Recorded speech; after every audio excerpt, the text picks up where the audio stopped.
اعوذ باللہ من الشیطان الرجیم بسم اللہ الرحمن الرحیم۔ ماہ رمضان میں 23ویں تراویح میں پڑھے جانے والے قرآن شریف کی تفسیر پیش ہے۔ فمن اظلم 24واں پارہ شروع ہوا اور سورہ الزمر کا سلسلہ جاری ہے۔ وہ شخص سب سے بڑا ظالم ہے جو اللہ پر جھوٹ باندھے اور سچ جب اس کے پاس آئے تو اس کو جھٹلا دے۔ ایمان والوں کو اللہ تعالیٰ کی ذات ہی پر بھروسہ رکھنا چاہیے اور وہی ہر طرح کافی ہے سب کے مقابلے میں۔ موت اور نیند کے بعد زندگی کی واپسی اللہ کے ہاتھ میں ہے۔ نہ اس کے دربار میں کوئی سفارشی ہے اور نہ اس کی سلطنت میں شریک کار، نہ کوئی مصیبت کا دور کرنے والا اور نہ رزق دینے والا، اس لیے اسی کی عبادت کرنی چاہیے۔ جن لوگوں نے گناہ کر کے اپنی جانوں پر زیادتی کی ہے وہ اللہ کی رحمت سے مایوس نہ ہوں۔ یقیناً اللہ تمام گناہ معاف کر دے گا کیونکہ وہ بہت بخشنے والا اور بہت رحم کرنے والا ہے۔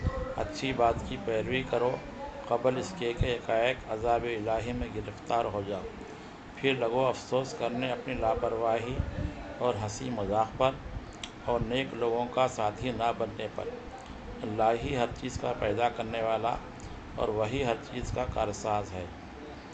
جاہل مشرکوں نے اللہ تعالیٰ کی قدرت کا صحیح اندازہ نہیں لگایا۔ شرک سے انسان کے نیک اعمال بھی ضائع ہو جاتے ہیں، اس لیے اسی کی عبادت کرو، اس کا شکر مانو اور اللہ کی قدر کرو جیسا کہ اس کا حق ہے۔ کفار کے گروہ کو جہنم کی طرف کھینچا جائے گا اور جہنم میں ہی ان کا ٹھکانہ ہوگا، اور جو لوگ اپنے رب سے ڈرتے رہے ہیں ان کے گروہ کو جنت کی طرف رہنمائی کی جائے گی، جہاں فرشتوں کے سلام و کلام سے ان کا شاندار استقبال ہوگا اور اللہ تعالیٰ کے عرش کے اطراف حمد و تسبیح ہوتی رہے گی۔ بسم اللہ الرحمن الرحیم۔ سورہ المومن شروع ہوا۔ یہ کتاب اس اللہ نے اتاری ہے جو گناہ معاف کرنے والا، توبہ قبول کرنے والا اور سخت سزا دینے والا ہے۔ اس لیے اللہ کی آیتوں میں رد و قضا کرنے والے شہروں میں آزادی سے گھومتے پھریں تو غلط فہمی نہ ہو، کیونکہ قوم نوح کا حشر سامنے ہے اور بعد کی قوموں کا بھی۔ بہرحال جس کو اللہ برائی سے بچا لے وہی سب سے بڑا کامیاب ہے۔ کافر قیامت کے دن بھاگنا چاہیں گے لیکن کوئی راستہ نہیں ملے گا۔ اس دن اللہ سے کوئی چیز چھپی نہ ہوگی، نہ آنکھوں کی نہ دل کی، اور اسی ایک زبردست کی حکومت ہوگی اور دل حلق تک پہنچ جائیں گے، اور گنہگاروں کا نہ کوئی دوست ہوگا اور نہ سفارشی۔ قوت والوں کو بھی ان کے گناہوں کے سبب نزول عذاب سے کوئی نہ بچا سکا۔ حضرت موسیٰ علیہ السلام کو فرعون، حامان وزیر فرعون اور قارون حضرت موسیٰ علیہ السلام کا دولت مند عزیز کی طرف بھیجا گیا، مگر انہوں نے پیغمبر کو جادوگر اور جھوٹا کہا، اور فرعون نے تو کہا کہ میں موسیٰ علیہ السلام کو مار ہی ڈالتا ہوں تاکہ تبدیلی دین اور فساد سے نجات ملے۔ حضرت موسیٰ علیہ السلام نے جواب میں کہا کہ میرے لیے تو اللہ کی پناہ بس ہے، اور آل فرعون سے جو شخص ایمان لایا تھا لیکن جس نے اسے چھپا رکھا تھا، اپنی قوم کو اس نے مختلف طریقوں سے سمجھا کر حضرت موسیٰ علیہ السلام پر ایمان لانے کی ترغیب دی۔ آخر فرعون نے براہ تمسخر اپنے وزیر حامان کو ایک اونچا محل بنانے کا حکم دیا تاکہ موسیٰ علیہ السلام کے معبود کو جھانک کر دیکھ سکے۔ سچے چیونٹی کی موت آتی ہے تو پر لگ جاتے ہیں۔ حضرت موسیٰ علیہ السلام پر ایمان لانے والے فرعونی مرد مومن نے اپنی قوم کو کئی طرح سے سمجھانے کی کوشش کی تاکہ وہ سیدھے راستے پر آ جائے۔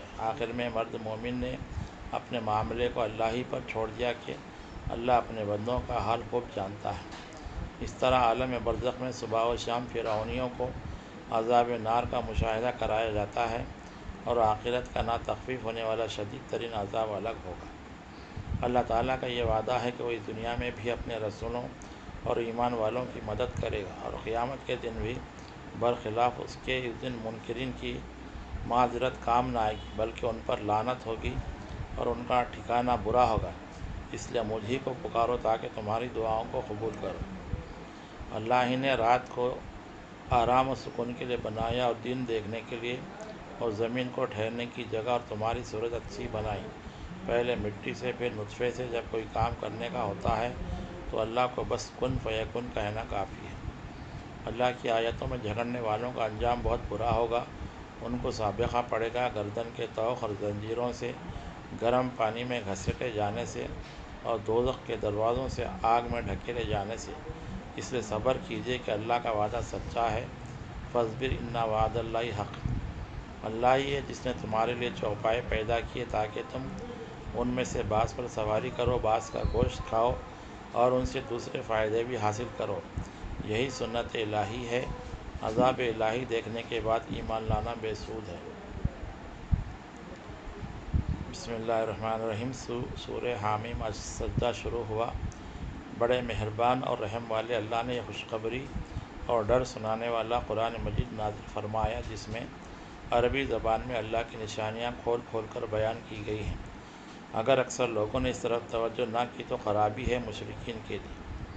کفار سے یہ پوچھا جائے کہ کیا وہ اللہ کی قدرت کا انکار کر رہے ہیں جس نے 2 دن میں زمین، 2 دن میں کھانے پینے کی چیزیں اور 7 آسمان 2 دن میں پیدا کیے، اور پھر کیا ان کو عاد و سمود کا حشر معلوم نہیں کہ اللہ کے احکام کی نافرمانی کی وجہ سے وہ عذاب الہی میں مبتلا ہوئے، اور قیامت کے دن جب اللہ کے دشمنوں کو اکٹھا کر کے گروہوں میں تقسیم کیا جائے گا تو ان کے کرتوتوں کے کان، آنکھیں اور کھالیں گواہی دیں گے، پھر ان کے لیے آگ کا گھر ہے، کیونکہ